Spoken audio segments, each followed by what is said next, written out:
বাইতুল্লাহ দেখবা সওয়াব, মা আলেম ওলামা দেখো সওয়াব।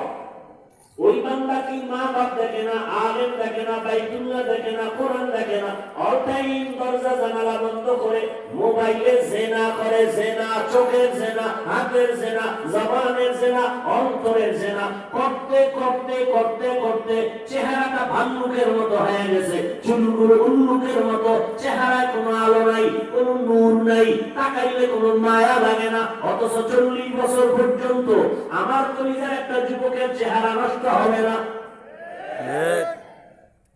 25-27 বছরে তোর চেহারা ফ্যাকাশে কেন?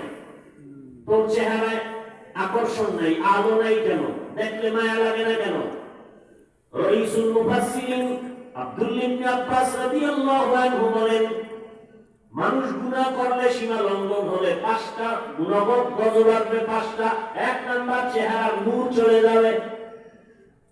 চেহারা কত কালো মানুষ দেখতে কিন্তু মজাই লাগে, এরকম কালো মানুষ নাই? সৈয়দ ফজলুল করিম রাহমাতুল্লাহ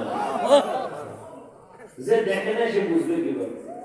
আউলিয়ারা কানে উকবা ইখতিয়ার জাহেলারা কারে দুনিয়া ইখতিয়ার।